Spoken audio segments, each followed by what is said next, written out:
Alors attention, je tiens à préciser que les sources utilisées pour cet épisode sont dans la description de la vidéo, ainsi que la musique utilisée. Je reçois toujours des commentaires me demandant la musique ou les sources, et c'est la même chose pour tous les top 5 déjà postés, tout est dans la description, donc prenez l'habitude de vérifier les infos par vous-même. La musique a toujours été quelque chose d'extrêmement important pour moi. J'ai grandi dans une famille d'artistes et mon père est musicien, donc j'ai baigné dedans depuis que je suis tout petit. D'ailleurs, si vous aimez bien la musique des années 70, je vais vous mettre un lien vers un des albums de son groupe dans la description de cette vidéo. Je sais personnellement jouer de la guitare et de la basse et je dois régulièrement avoir du nouveau son dans les oreilles, faute de quoi je risque de déprimer. Le plus vieil instrument de musique jamais trouvé est une flûte qui date de plus de 40 000 ans retrouvée dans une grotte en Allemagne. Il se trouve que c'est justement très rapidement après l'arrivée des hommes venant d'Afrique en Europe. Cette petite flûte existait déjà alors que l'homme de Néandertal habitait encore l'Europe. Et l'agriculture ne sera inventée que 35 000 ans plus tard. Quand les peintures des grottes de Lascaux étaient encore fraîches, cette flûte était déjà 5 fois plus vieille pour les gens de l'époque que la construction des pyramides l'est par rapport à nous. En plus d'être très vieille, la construction de cette flûte demandait beaucoup d'étapes complexes, ce qui suggère que la technique de construction de cet objet date de bien plus longtemps encore. Personnellement, je serais tenté de dire que si la flûte date déjà de cette époque, il y a de grandes chances pour que les percussions datent de bien avant encore, sans même compter le chant qui ne demande aucun outil et qui ne laisse absolument aucune trace. Tout ça pour dire que la musique n'est pas quelque chose de récent, c'est quelque chose qui est avec nous depuis tellement longtemps qu'on ne se souvient même plus depuis quand. Toutes les choses, tout le travail, tous les bruits, c'est des rythmes. Aujourd'hui, toutes les cultures jouent de la musique, mais les instruments utilisés et la musique elle-même peuvent varier du tout au tout. Nous allons donc regarder d'un peu plus près quels effets la musique qu'on écoute a sur notre cerveau et notre développement. Donc jette tes boules qui en l'air parce qu'aujourd'hui on va regarder le top 5 des effets de la musique sur notre cerveau et notre comportement. Numéro 5, la musique influence notre façon de voir le monde. Une étude très intéressante de Logeswaran et Bhattacharya du Goldsmiths College de Londres a testé 30 participants pour essayer de comprendre l'influence de la musique sur nos autres sens. L'étude se déroulait de la façon suivante, les participants allaient écouter un morceau de musique de 15 secondes étant soit joyeux soit triste. Après avoir écouté le morceau, une photo de visage est flashée devant leurs yeux pendant 1 seconde. Ce visage peut être soit joyeux, soit triste, soit neutre. Les participants doivent ensuite noter l'émotion de la personne sur la photo de 1 à 7, 1 étant très triste et 7 étant très joyeux. Les participants purent tous identifier correctement l'émotion du visage sur la photo, mais les visages joyeux avaient une note plus élevée si elles étaient précédées d'un morceau de musique joyeux que si elles étaient précédées d'un morceau de musique triste. De la même façon, les participants notaient les visages neutres selon la musique qu'ils avaient écoutée avant, c'est-à-dire qu'un visage neutre sera vu légèrement triste s'il était précédé de musique triste et légèrement joyeux s'il était précédé de musique joyeuse. Ce que cette étude met en évidence, c'est que l'émotion de la musique qu'on écoute aura un impact direct sur le contenu émotionnel de ce que l'on perçoit. Numéro 4, jouer de la musique est un exercice très complet pour le cerveau. J'avais déjà parlé de Stephen Gibbs sur mon top 5 des cas de dommages au cerveau incroyables. Cet homme a perdu sa capacité de parler suite à un AVC, mais arrivait à pallier son handicap en chantant ce qu'il souhaitait dire. Si cette histoire remarquable est possible, c'est grâce au fait que la musique active bien plus de zones du cerveau que la parole. La musique peut activer non seulement notre cortex auditif, mais aussi le cortex moteur qui va nous donner cette envie de bouger quand on aime ce qu'on entend.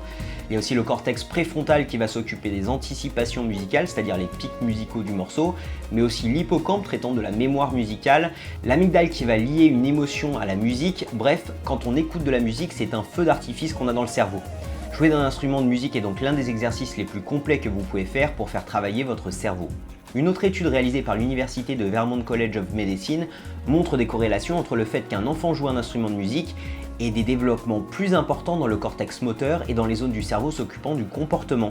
Cette étude a été réalisée sur plus de 230 enfants et suggère que ceux qui jouaient de la musique ou qui chantaient avaient une meilleure mémoire de travail, un meilleur contrôle de leur attention et étaient généralement plus organisés que les autres. Les enfants jouant de la musique avaient de meilleurs résultats que ceux qui ne jouaient pas de musique sur une grande variété de tests. Numéro 3, la musique aide à la cohésion de groupe. En plus des bénéfices cités dans le numéro précédent, la musique joue un rôle de facilitateur de cohésion sociale.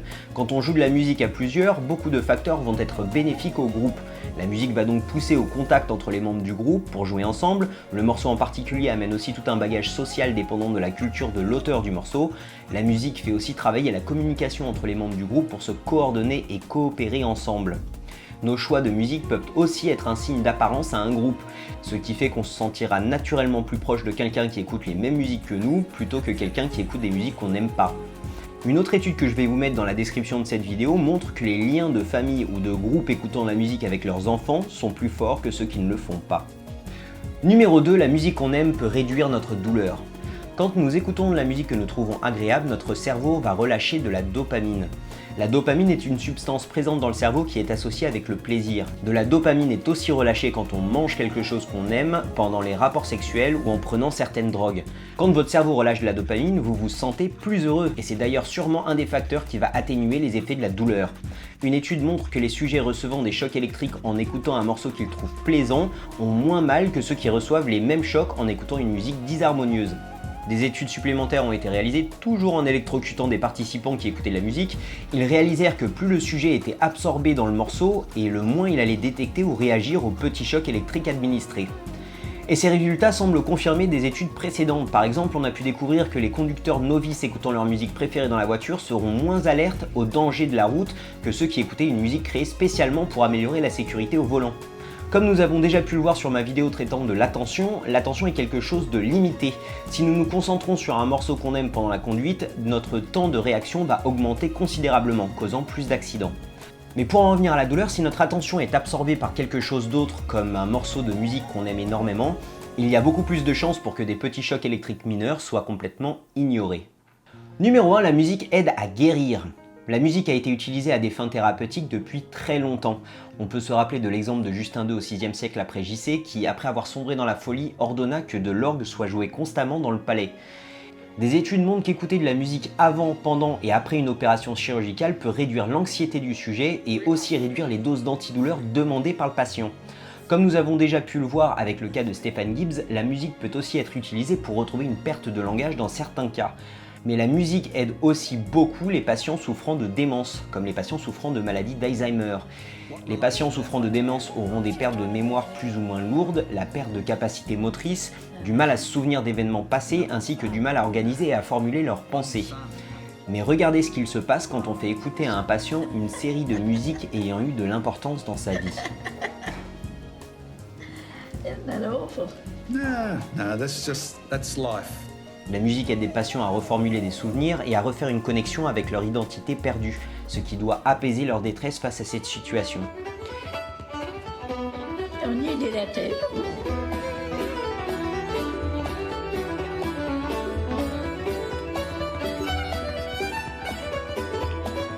Oh, I love dancing.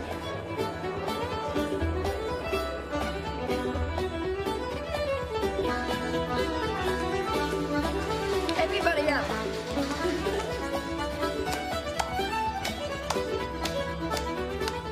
Écouter de la musique en famille avec un proche souffrant de démence l'aidera à garder une connexion avec son groupe ou sa famille, bien après que les gestes et la parole aient disparu. Pour conclure, la musique remplit plusieurs rôles cruciaux, que ce soit dans le développement de l'enfant ou dans la vie sociale et la cohésion des individus au sein d'un groupe. La musique peut faciliter l'accès aux souvenirs oubliés et même rendre des expériences déplaisantes bien plus supportables.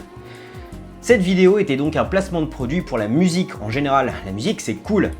J'espère que vous avez aimé cette vidéo, sachez que la vidéo sur le temps sera postée sur la chaîne Outside the Box relativement rapidement. Et je dois dire que mes recherches sur le sujet ont vraiment changé ma façon de voir le monde. Donc je vous donne rendez-vous pour ça sur ma deuxième chaîne très bientôt. J'aimerais vraiment remercier tous les tipeurs pour votre aide financière qui m'aide beaucoup. Mais sachez que vous n'avez absolument pas besoin de me donner d'argent pour aider cette chaîne. Tout ce que vous avez à faire, c'est de faire tourner mes vidéos un maximum. Il n'y a rien de plus gratifiant de toute façon. Je suis pas encore sûr de la vidéo qui sera postée la semaine prochaine, mais il est possible que je parle de rêves. Donc pas de rêves lucides cette fois, mais de rêves tout court, ce qui nous aidera à mieux comprendre comment on fonctionne pendant notre vie éveillée. Mais bon, je vous promets rien pour l'instant, tout ce que je vais faire, c'est vous souhaiter un excellent week-end et vous dire à samedi prochain. Salut!